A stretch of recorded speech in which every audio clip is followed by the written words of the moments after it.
Hello guys, welcome back to the TheMovieCuban channel. For those of you who are returning viewers, for those of you who are new to my channel, I'd simply like to take the time to say hello and welcome, and I hope that you find something to your liking here on the TheMovieCuban, where we strive to deliver to you not only occasional videos on actual movies, as denoted in the TheMovieCuban name, but mostly we focus here on Diablo 3 build content and other things of the like. So, welcome once again, and I hope you enjoy the rest of the video. Now, the reason I've come in front of you all today is after doing my build guides on the Legacy of Nightmare Carnival, my Zunimasa build, and my Helltooth Pet build, I admit that I've kind of run out of interest in the Witch Doctor. I was never a huge fan of the Spirit of Arakir or the Raiment of the Jade Harvester sets, because their playstyle doesn't really jive with me. I was never really engrossed in their playstyles. So maybe a build video will come out later talking about those two builds if they get buffed or something in a future patch. But for now, I think we're going to move on to the next class. And the next class that I do want to talk about is the Crusader, because I have been playing Crusader here in Seasonal. I have two different Crusaders, which we'll go over both of them in two separate videos. But I started my very first character in Seasonal was actually a Crusader here in Season 5. The Invoker Crusader, because frankly the armor looked pretty neat, and with Thorn's damage getting buffed, I saw a lot of potential in the build being able to go pretty high up. And while that is still true, the playstyle got a bit stagnated after a while. And so rather than just following the build idea that everybody else was doing, I decided that I would tinker around with some pieces that I had come across as I was farming gear for my Crusader. And what I've come to talk to you guys today about is what I like to call the Thorny Steed charge. And I know a lot of you are going to say, "Oh Josh, this build isn't anything new. I'm sure there are people who have done build videos on this before." And that's true. But for most of the build videos that I saw, people seem to be under the impression that using the Akan set is the better way to go about this. And frankly, I tried out Akan with the setup, and I wasn't too impressed. Maybe it's just because I don't have my Akan gear rolled to the required specifications that such a build would need, and I'm sure that had a lot to do with it. But personally, with me having been so gung-ho about the Invoker, I wanted to see the Invoker set be allowed to shine. And I've been playing around with this build for the last couple of days, and I am quite happy with how it's turned out. So I figured I'd show it to you guys and let you think about it for yourselves. So let's start out with the gear choices, first of all. And then you'll understand more why we're using certain skills and why we're running the Kanai passives that we are. So, for those of you who aren't familiar with the Invoker set, this was literally the worst set in Diablo before this patch. This was a set that everybody, no matter who it was, you'd find pieces of it, you'd get really angry because you were looking for other pieces, and these would drop instead, and they were almost instantly salvaged from what I could see from people. But now that they've been redone, they allow Thorns damage, which up until now was relatively useless, to actually shine in a build. And I rather enjoy the Thorns game style. And so why are we using Pride of the Invoker? The 2-set bonus makes it so your Thorns now hit all enemies in a 15-yard radius around you. And 15 yards is a decent amount of distance here in the game. It's not a huge amount of distance. You are going to be getting melee for this, or getting within melee distance for this build, but that's not inherently a deal breaker, because each time you hit an enemy with punish, slash, or block an attack, your Thorns is increased by 25% for 2 seconds. Now, this will help because we are going to be running punish in case we run into stragglers or elites, since Steed charge isn't too good against elites in terms of damage output, but that's okay. On the 4 set, you take 50% less damage for 20 seconds after damaging an enemy with bombardment. This is a good deal of damage mitigation at the cost of relatively little. And then the attack speed of Punish and Slash are increased by 50% and deal 600% of your Thorns damage to the first enemy hit. So your hits actually do a decent amount of damage, even though you're just using a primary attack. So that's always going to be fun. So you are going to be running the full 6-piece set of the Invoker. So gloves, shoulders, helm, bracers, pants, and boots. As you can see, I have all ancients of the Invoker set. This is merely because when I was gearing up to run the base Invoker set, ancients allowed me to roll more Thorn damage. And as you know, or as you can guess, with this being a Thorns build, the more Thorns damage you have, the more damage you're capable of pumping out. And that's really helpful. This helm is not rolled the best. I could always have more strength, but for the most part, I'm really happy with how it turned out. So aside from the 6-piece Invoker set, you're going to want this belt, the Belt of the Trove. Preferably you're going to want an ancient. I haven't found an ancient one for this Crusader yet. Still in the works for that. Still hopeful that I'll find one soon, but until then I'm okay with just waiting it out. So every 7 seconds, and it's between 6 and 8 for this build, you call down bombardment on a random nearby enemy.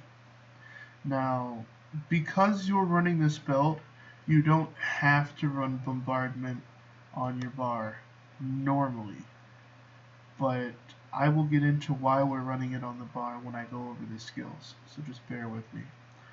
The only thing that would make this belt better would be if I could have changed the punish damage for percent life, or something of similar, like life regen maybe, but I did have to reroll the Thorns damage. I believe this Thorns damage on this belt was either super mediocre or it didn't have Thorns damage, which is why I had to reroll that. If you're going to be running Thorns, then you should always be running the Aquila Cuirass. Since we don't use any resource spending skills, we are always above the percentage of primary resource, which means we're always taking 50% less damage.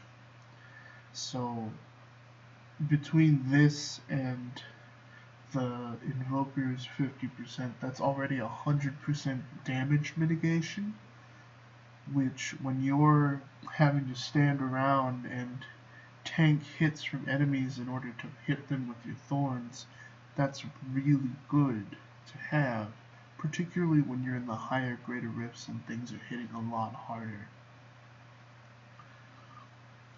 I'm running the Endless Walk set, so that's the Traveler's Pledge necklace and the Compass Rose ring, for those of you who aren't familiar with it. This Traveler's Pledge by no means is a terrible one. I mean, look at that. The critical hit damage and critical hit chance are wonderful. If I could have gotten a natural socket, that's probably the only thing that would have made this better, because then I could have rolled for like more vitality to up my thorns damage or something like that, or more attack speed even, or cooldown reduction. But that's alright. For my Compass Rose, again, didn't roll a natural socket, but for the most part, I didn't mind the stats that it rolled, since critical hit damage and critical hit chance aren't super important in the build, which makes me kind of question why I'm running this particular Traveler's Pledge when I think I have some others here in the cube. Yeah, but again, it's another critical hit damage one. So, oh well, maybe if we find another one as we farm, we'll swap this out. But for now, it was ancient, and that was really all I cared about. And finally, the other ring that we're running is the Justice Lantern. As you can see, I got a rather nice ancient one. It's not as good as some of the non-ancient ones I had. I recall I had a Justice Lantern that gave me the full 55% damage reduction, but it was an ancient, which took away from its effectiveness somewhat. But between Justice Lantern, Aquila Cuirass, and the Belt of the Trove via the 6th set, that's already 149% damage reduction that I have. So this build is unbelievably tanky. And that was just when I was running base Invokers. That isn't including the 2 set that I'm about to tell you about, which has made playing this Crusader completely fun again. And that 2 set is, of course, Norvald's Fervor, which consists of the Shield of the Steed and the Flail of the Charge. Now, the 2 set bonus of this set is entirely revolving around Steed Charge. And it was ironic because up until a couple of days ago, I didn't really think about even running this, because I was using Steed Charge kind of as just the every now and then mobility skill. I never thought about actually using Steed Charge like consistently to get around, to increase farming times and whatnot. But I took a look at this set, and the 2 set bonus increases the duration of your Steed Charge by 2 seconds. In addition, when you kill an enemy, you reduce the cooldown of Steed Charge by 1 second. And since Steed Charge's cooldown is only 16 seconds base, not counting stuff like cooldown reduction, which I have 33% of. So, the more enemies you hit and kill, the faster your Steed Charge will cool down. And you'll see in the gameplay that I've gotten to the point actually where I can kill so many enemies while I'm Steed Charging that for the most part my Steed Charge will be completely cooled down before it's even worn off from the previous time I casted it. So it basically makes it so that the instant I drop out of Steed Charge, I can just jump right back into it, which is really, really nice when you're trying to get through content quickly, or when you're trying to hunt elites. So this shield rolled relatively well. It didn't roll natural thorns damage, which is the only complaint I have about it.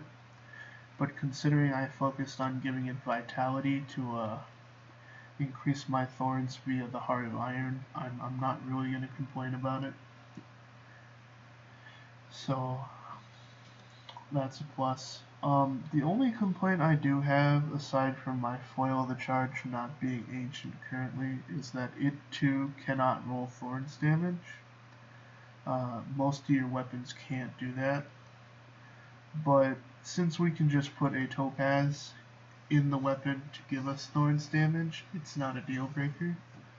And in fact, the 38,000 thorns damage I get from this topaz would be a lot better anyway than the maybe like up to 3,500 thorns that you would be able to roll on it normally, since it's not ancient. So I'm alright with that.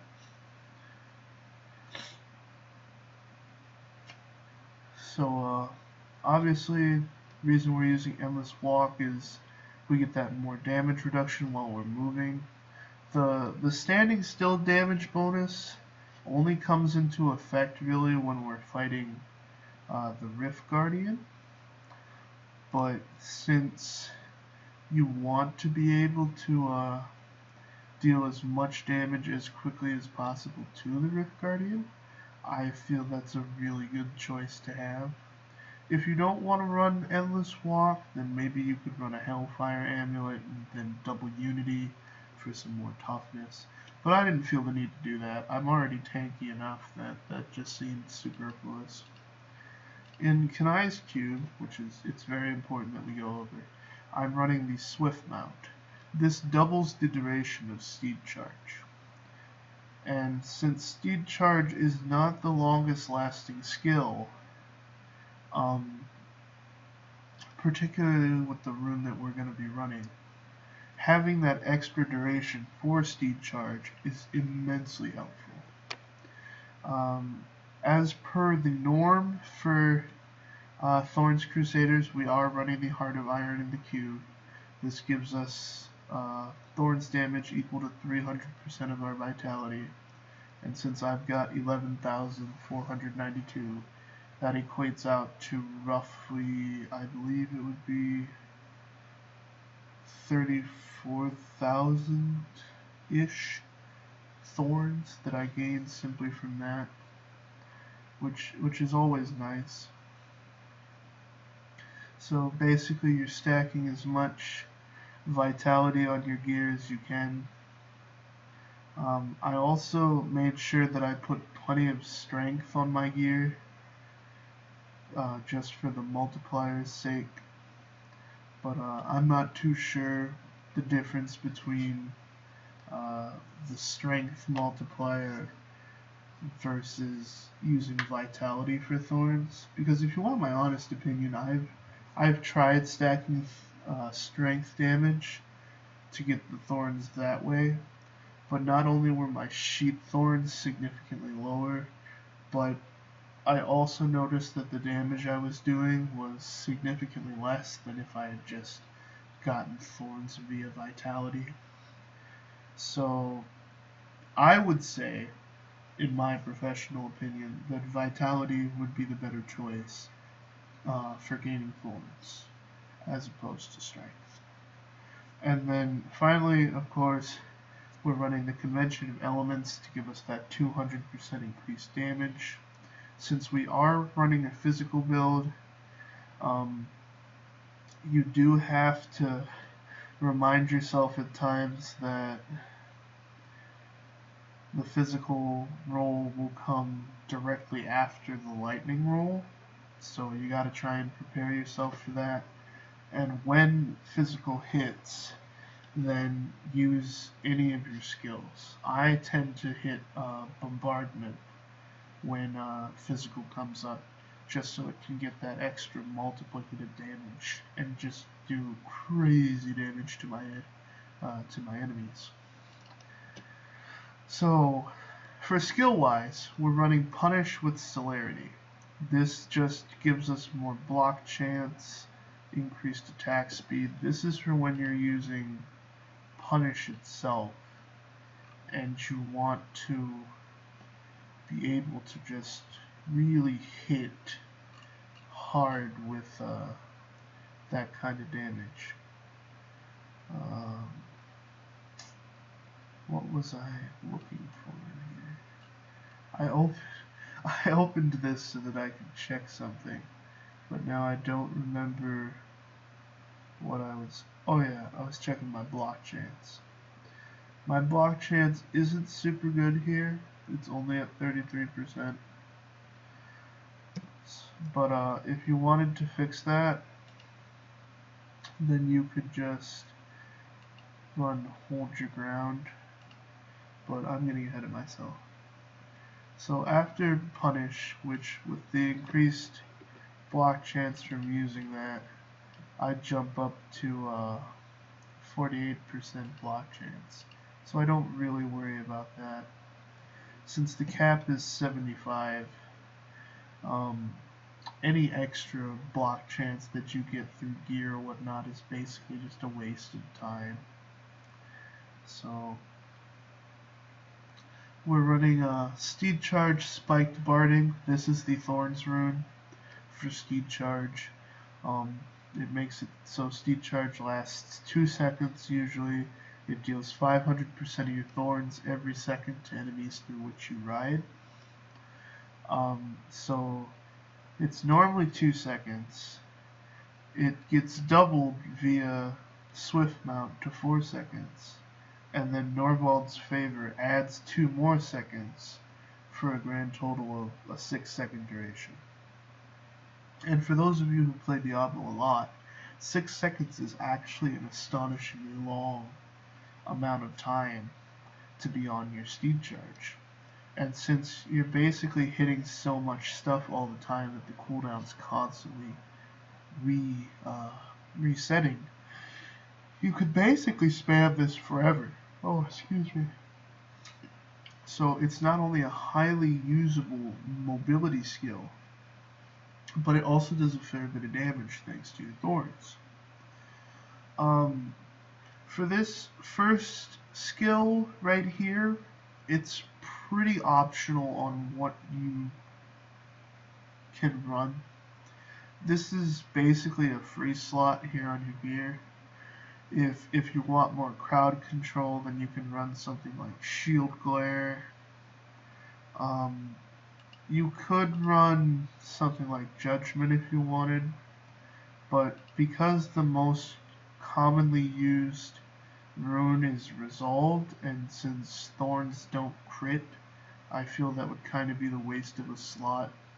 And I didn't choose Consecration Bed of Nails because with how active this playstyle is and how often you're just rushing through shit to get to the next part, you're not standing in one place really long enough that Consecration would come into effect. If it were to come into effect at any time, it would be again against the Rift boss. But I just feel with Shield Glare and with enemies taking extra damage, I can ride up to a group when my Steed Charge ends. I can Shield Glare them, Iron Skin here, so that my Thorns is increased by 300%, and I get more damage mitigation, so that's always useful. So between Iron Skin and Shield Glare here, my Thorns just bulk up, and then I can hit them with Steed Charge and it does an amazing amount of damage. Or I can use Bombardment here, which I'm using the Barrels of Spikes rune. So we call in an assault, raining down 5 barrels of spikes, which deal 2,850% weapon damage, and then damage of each barrel is increased by 200% of your thorns. So that's 2,850% weapon damage. And then in addition to that, because my thorns damage is 282,000, I believe. So it gets an extra almost half a billion in thorns damage added to it. So bombardment hits amazingly hard thanks to just how much thorns you have and this rune in itself. And remember, because we're running this bombardment on the skill bar, that our Belt of the Trove, when it casts bombardment, is also going to be casting the Barrel of Spikes bombardment. So the bombardment that you cast and the bombardment you don't cast are both doing thorns damage. So that's really good. I highly recommend running this skill on the bar. And then finally we're running Akarat's Champion. And we're going to run Prophet here to get the extra 150% armor and the chance to be resurrected in the case that you take fatal damage while in Akarat's Champion. But it only works the first time you take fatal damage. So if you proc it and then you get hit again, you're gonna get wiped out. But I haven't really noticed a problem where I die using this build, mostly because I think we're semi-impervious while we're Steed charging, and since you're Steed charging all the time, you literally never have a chance to take damage. For passives here, since we are running the 2 set of Norvald's Favor, and since the flail is a 2-handed flail, you will have to run Heavenly Strength, so that you can run both the 2-handed weapon and a shield. You do get that damage reduction, but it's only 20%. And frankly, you just do so much damage that you won't really notice the nerf to your damage anyway, so it's not a deal breaker. We're running the Lord Commander passive. It's highly necessary with the skills that we're running. The cooldown of Steed Charge is reduced by 25%, and Bombardment is reduced by 35%. So since Bombardment is running on a 60% cooldown, and Steed Charge is running on a 16% cooldown, with 25% of this cooldown reduced, that's reduced to 12 seconds, and then I have another 33%. So that's already reduced it down to 8 seconds. So that means I kill 8 enemies and I have Steed Charge up again. So that's really manageable. It's really easy to do. And with Bombardment, with the 35% reduction, that means its cooldown gets dropped to 40 seconds, maybe 38 seconds at the very least. So Bombardment's up a lot quicker, Steed Charge is up basically all the time, and if you wanted to, I suppose, if you want a little bit of extra damage that is not dependent on you per se, you could maybe replace Shield Glare with Phalanx to take full advantage of this passive and everything that it buffs. But I feel with Steed Charge and Bombardment, you get enough use out of it that you don't need Phalanx. Obviously, since we're running a Thorns build, we want the Iron Maiden passive to increase our Thorns by 50%. And the last skill is completely optional. It depends more on you as a player than on any particular mechanic that is running in this build.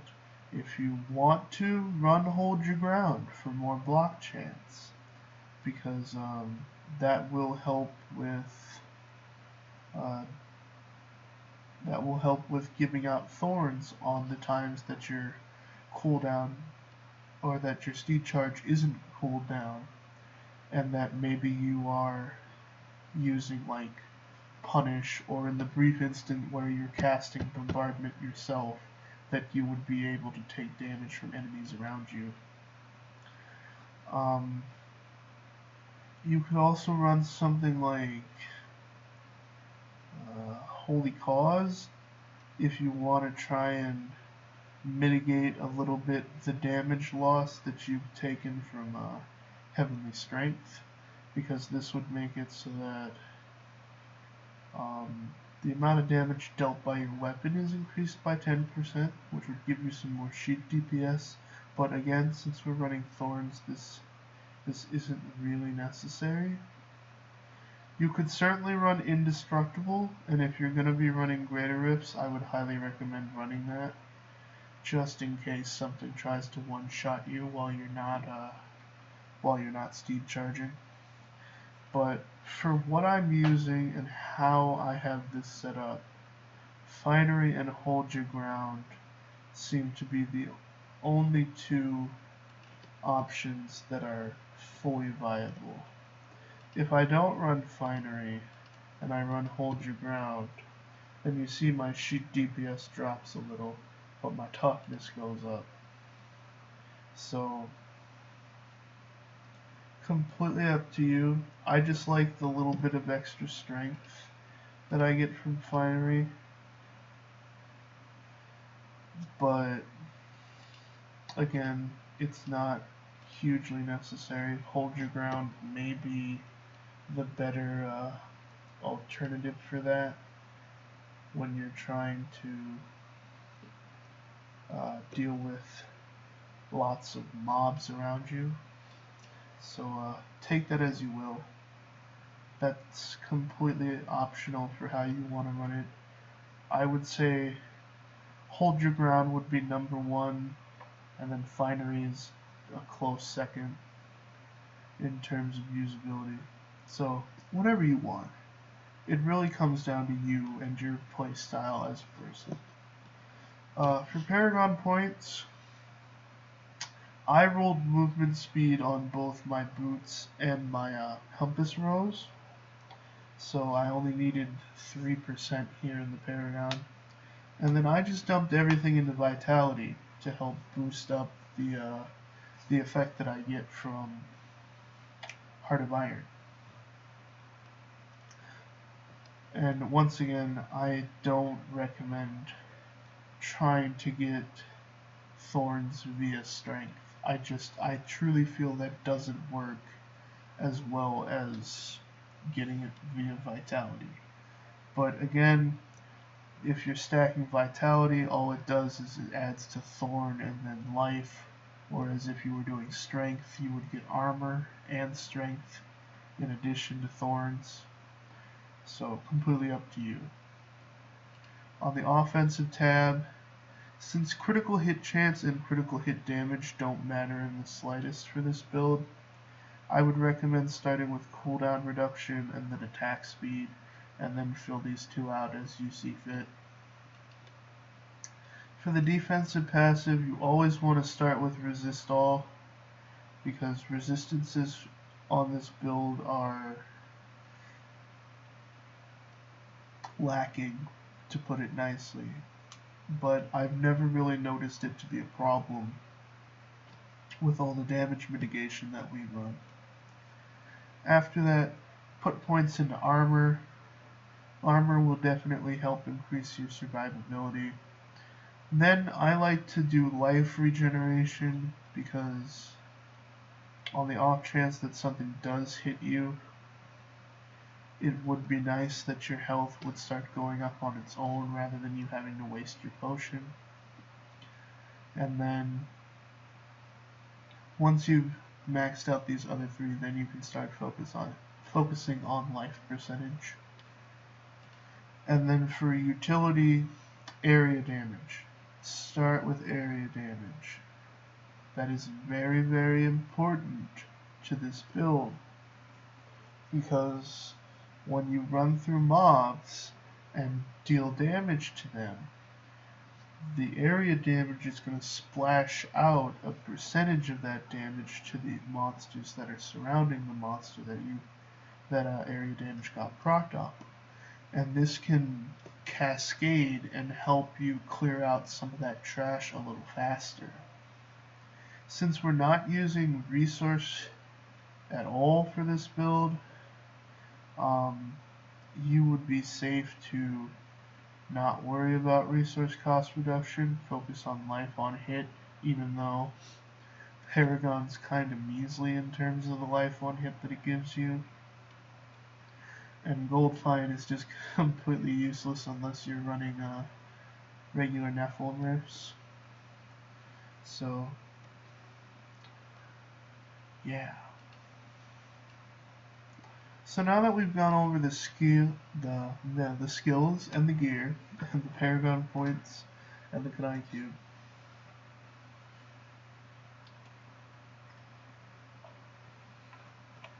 only one thing remains.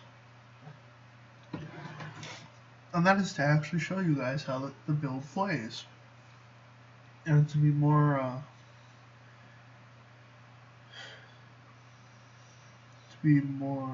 specific, how I'm currently running the build. So we're in T10. I don't have a Nephilim Rift key, so let's go ahead and just run a standard Nephilim Rift. And I can show you how quickly we can run through this. So jump on Steed Charge. Try and find enemies so that you can ride through them. Right there, my Steed Charge is already back up. So just ride through them. Enemies start dying. When you hit an elite, then I would recommend iron skinning and then bombarding. Punch them with punish, maybe. Definitely shield glare them also, so that you can get that extra damage dealt to them. And then scoop up everything and move on. Ride through. Look for big groups like this one, so that you can just keep on killing things and keep resetting the cooldown for Steed Charge.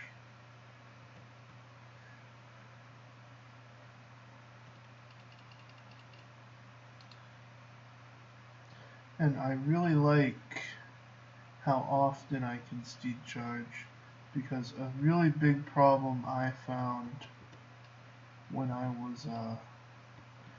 be running with a group is that I tend to get left behind on a lot of characters, simply because of how slow your characters can run. Particularly when you're carrying a two-handed weapon, I noticed the Crusader can move a little bit slower than normal. So having Steed Charge and being able to move quicker is definitely not a terrible thing to have.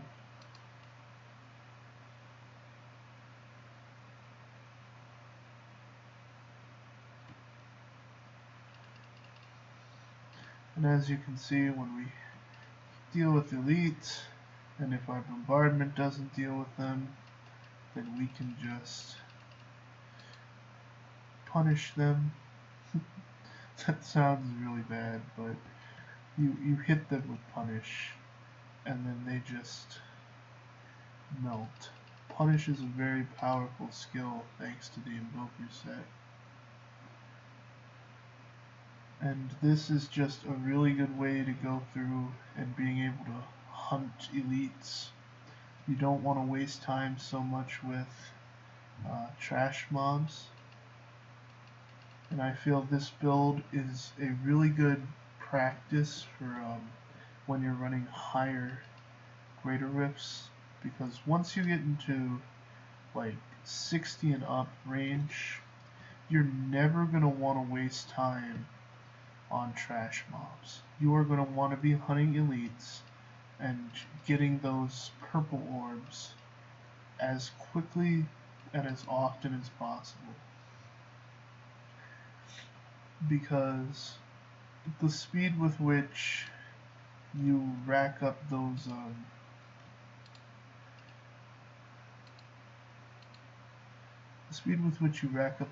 purple orbs is what's going to decide whether you finish the rift on time or if you fail.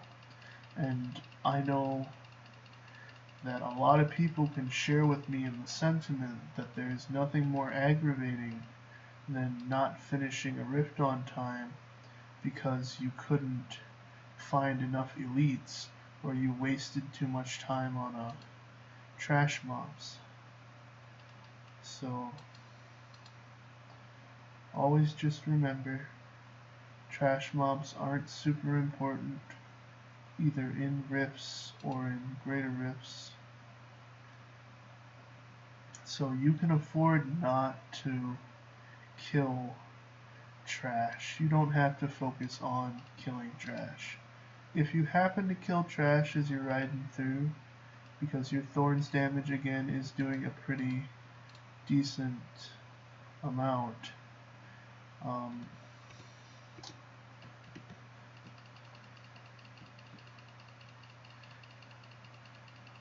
you'll reset the cooldown of Steed Charge enough that you'll be able to cast it over and over without worrying about zeroing in on just trash.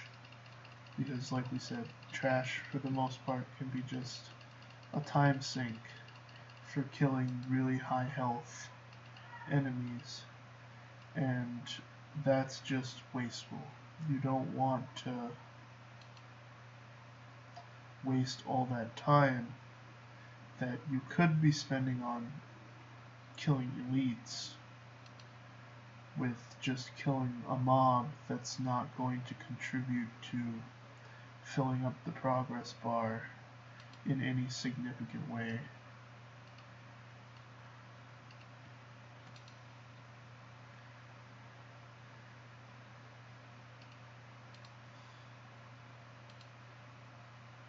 And as you guys, if you guys pay close attention to my Steed Charge and you just watch, I literally hit a couple enemies while I'm on the horse and it's ready to be used again.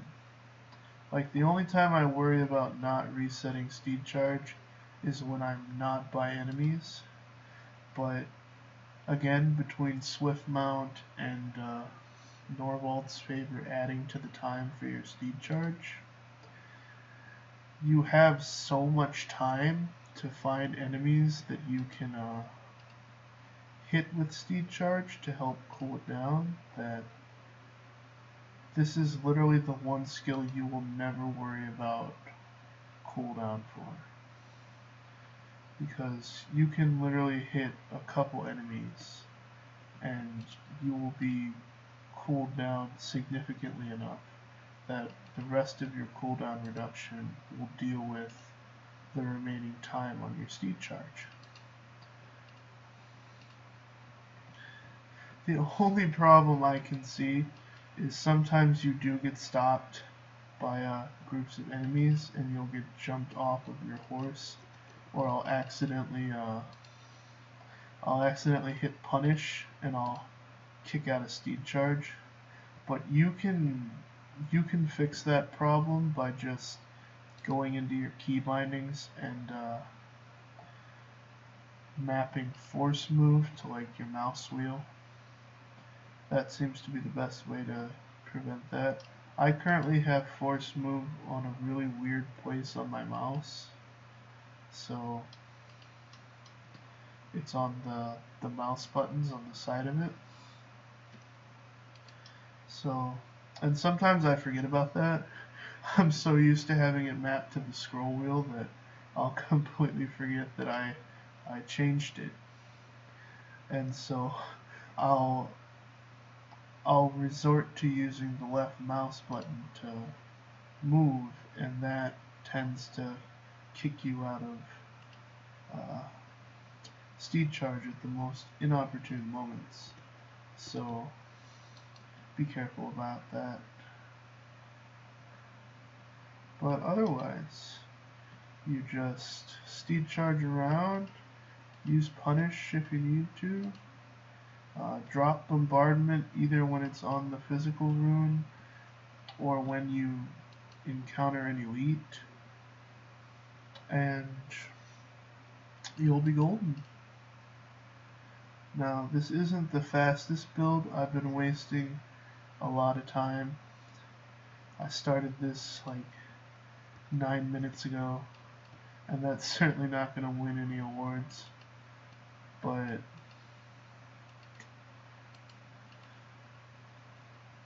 the point of it is that you want to be able to do this in a somewhat quick and efficient manner.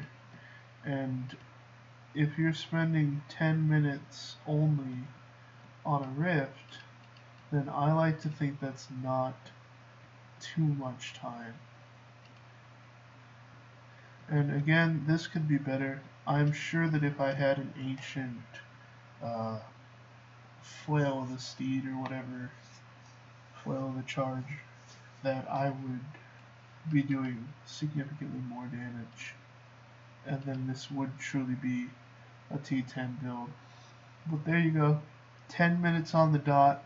We finished an entire Nephilim Rift. The last thing I should go over, and I feel so bad for not having gone over it before. Legendary gems, guys. Yeah, that might be important. We're going to run Boyarsky's Chip. That's the Thorns legendary gem, for those of you who don't know. This adds a base amount of thorns to you. Right now, mine's ranked 65, so I get 68,000 thorns. Basically mandatory for this build. Then I'm running Bane of the Stricken. I like the extra damage that it stacks up on enemies, particularly when you're fighting elites and you're hitting them with punish. It literally makes it so every punish hits harder than the last one. And between the Bane and then the stacking effect of the Invoker set for punish, it just kills things really quickly. And then finally, I'm running Bane of the Trapped. I don't know if you could run a different gem.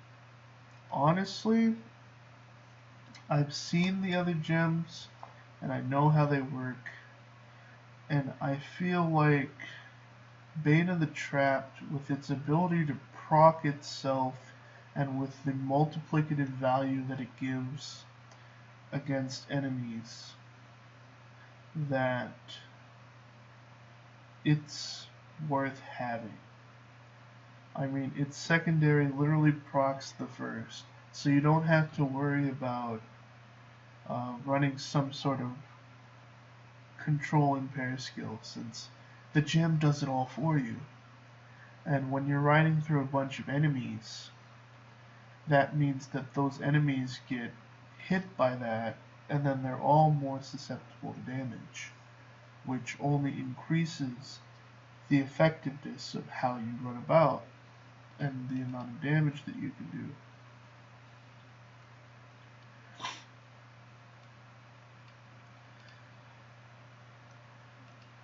So all in all, it's really fun. I've really enjoyed this build.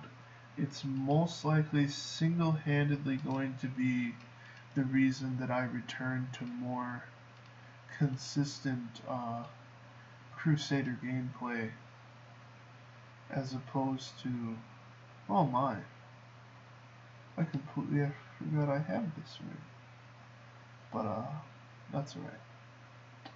But that's the build, guys. Norvald and Invoker, who knew that they would go so well together? If you have any questions for me, if there's anything else that you feel I didn't go over in enough detail, or there's something you're unclear about, feel free to post in the comment section below, and I will do my best to get back to you in a timely fashion. I monitor my videos like constantly, so when people comment, I always know about it.